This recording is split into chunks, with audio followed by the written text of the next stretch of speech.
ఈరోజు డిఎస్ఎఫ్ రాష్ట్ర నాయకుడిగా ప్రెస్ మీట్ నిర్వహించడం జరిగింది. ఢిల్లీ జేఎన్యూ కామ్రేడ్స్ నియమ నిబంధనల ప్రకారం వాళ్ళ సిద్ధాంతాన్ని పాటిస్తూ ఈరోజు ఆదోని పట్టణంలోన ప్రెస్ మీట్ నిర్వహించడం జరిగింది. ముఖ్య ఉద్దేశం ఏమంటే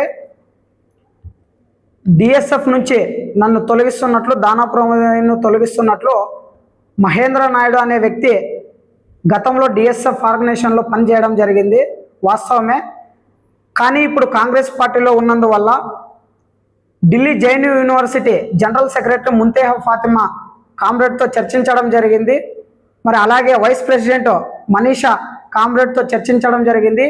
ఇవన్నీ విషయాలు కూడా కాంగ్రెస్తో చర్చించినాక మాత్రమే ఈరోజు డిఎస్ఎఫ్ రాష్ట్ర నాయకుడిగా నన్ను నియమించడం జరిగింది. 2019 నుంచి విద్యార్థుల కోసము డిఎస్ఎఫ్ ఆధ్వర్యంలో ఎన్నో కార్యక్రమాలు, ఎన్నో కేసులు నా మీద పెట్టుకోవడం జరిగింది. ఆనాటి నుంచి 2019 ఆదోని డివిజన్లో ఉన్నటువంటి ఎయిడెడ్ కాలేజీల కోసం అయితేనేమి, గత రాష్ట్ర వ్యాప్తంగా జిల్లా వ్యాప్తంగా కూడా అనేక కార్యక్రమాలు చేయడం జరిగింది డిఎస్ఎఫ్ ఆధ్వర్యంలో. ఇవన్నీ చూపించాము. ఇవన్నీ చూపించిన తర్వాతనే ఢిల్లీ జేఎన్యూ కాంగ్రెస్ నన్ను రాష్ట్ర నాయకుడిగా బాధ్యతలు అప్పగించడం జరిగింది. కానీ నన్ను డిఎస్ఎఫ్ నుంచి తొలగిస్తున్నట్లు డిఎస్ఎఫ్ నాయకుడు మహేంద్ర అలాగే రాజు అన్ని ఇన్స్టిట్యూషన్స్కి పోయి రిప్రజెంటేషన్స్ ఇచ్చి రావడం జరిగింది. మేము కూడా ఏదైతే ఆల్ ఇండియా నాయకులు మమ్మల్ని నియమించారో వాళ్ళ ప్రకారంగానే నడుచుకుంటాం. ఏవైతే వాళ్ళు చెప్పిన ప్రకారంగానే సిద్ధాంతం ఫాలో అవుతాం తప్ప కింద ఇక్కడ ఉన్నటువంటి నాయకులు ఏ నాయకుడు చెప్పినా కూడా వినే పరిస్థితి ఉండదు. కాబట్టి ఆల్ ఇండియా నాయకులు ఏ విధంగా అయితే నన్ను నియమించినారో వాళ్ళ బాటలోనే నడుస్తా. వాళ్ళు ఏదైతే నియమ నిబంధనల ప్రకారంగా ఉందో అదే విధంగానే కొనసాగుతాం. ఈరోజు రెండు సంస్థలు పనిచేస్తూ ఉండడం చూస్తా ఉన్నాం, కళ్ళారా అందరూ చూస్తూ ఉన్నారు.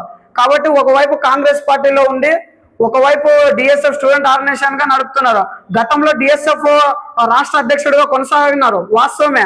కానీ ఇప్పుడు కాంగ్రెస్ పార్టీలో ఉన్నందువల్ల రెండు ఆర్గనైజేషన్స్ ఏ విధంగా నడుపుతారని మేము డిఎస్ఎఫ్ అగ్రనేతలతో జేఎన్యూ ఢిల్లీలో చర్చించడం జరిగింది. కావున వాళ్ళు కూడా ఈ రెండు కమ్యూనిస్టు భావజాలతో నడిచే party lieutenant organisation party DSF అని చెప్పడం జరిగింది. మరి కాంగ్రెస్ పార్టీ బూర్జోవ పార్టీ కాబట్టి వెళ్ళిపోవడం జరిగింది. ఆయన జిల్లా యూత్ కాంగ్రెస్ అధ్యక్షుడిగా కొనసాగుతున్నాడు. కాబట్టి మేము కూడా ఒకటే తెలియజేస్తున్నాం, మేము డిఎస్ఎఫ్ జేఎన్యూ యూనివర్సిటీ నుంచి ఏదైతే వాళ్ళు నియమించినారో అదే ఫాలో అవుతాం తప్ప ఎవరు చెప్పినా వినే పరిస్థితి ఉండదని ప్రజలు, విద్యార్థులు, తర్వాత విద్యా సంస్థలు కూడా గమనించగలరని తెలియజేస్తా ఉన్నాం. నా పేరు ఉదయ్ కుమార్, డిఎస్ఎఫ్ రాష్ట్ర నాయకుడు. మీరు చెప్పండి దానికి ఆన్సర్. స్థానికంగా రిజిస్టర్ చేయబడింది, ఏఎన్యూ సెంట్రల్ యూనివర్సిటీకి సంబంధం లేదని చెప్పేసి ప్రధానంగా మీ యూనివర్సిటీ నాయకులు మాట్లాడుతున్నారు. ఇప్పుడు చాలా మంది గతంలో 2023లోన మహేంద్ర నాయుడు అనే వ్యక్తి రిజిస్ట్రేషన్ చేసుకోవడం జరిగింది, వాస్తవమే. కానీ రెండేళ్ళకి అది రిజిగ్నేషన్ ఆర్గనైజేషన్ అనేది వర్తించేది. 2 ఏళ్ల తర్వాత రెన్యువల్ చేసుకోవాలా. కానీ ఎక్కడ చేసుకున్న రెన్యువల్ కూడా చేసుకోలేని పరిస్థితి. కాబట్టి అక్కడ కూడా ఇవన్నీ చర్చించడం జరిగింది. ఇలా సొంతంగా రాష్ట్రంలో డిఎస్ఎఫ్ ఏపీ రాష్ట్ర అధ్యక్షుడిగా సొంతంగా రిజిగ్నేషన్ చేసుకున్నాడు అని వాళ్ళతో కూడా ఈ విషయాన్ని చర్చించడం జరిగింది. మా ఢిల్లీ జేఎన్యూ యూనివర్సిటీలోనే మొత్తం ఇక్కడ ఉన్నటువంటి లెఫ్టినెంట్ ఆర్గనైజేషన్స్ అన్ని కూడా మెయిన్ సంఘాలు కూడా ఢిల్లీ జేఎన్యూ యూనివర్సిటీ నుంచి వచ్చినవే. కాబట్టి మేము కూడా వాళ్ళతో చర్చించాక వాళ్ళతో కలిసి మాట్లాడిన తర్వాత ఈరోజు ఇక్కడ నియమించుకున్నాం. మేము సొంతంగా కొన్ని ఆరోపణలు గ్రూపుల్లో జరుగుతూ ఉన్నాయి. కాబట్టి మేము ఎవరికి భయపడే పరిస్థితి లేదు. ఎందుకంటే వాళ్ళు ఏదైతే నియమించినారో వాళ్ళ ప్రకారంగానే నడుచుకుంటాం. మాకు ఇక్కడ ఉన్నటువంటి లోకల్ నాయకులు ఎవరు కూడా సపోర్ట్ మాకు అవసరం లేదు. మేము ఢిల్లీ జేఎన్యూ యూనివర్సిటీ కామ్రేడ్స్ ఆధ్వర్యంలోనూ కొనసాగుతాం, వాళ్ళు చెప్పిందే నడుచుకుంటాం.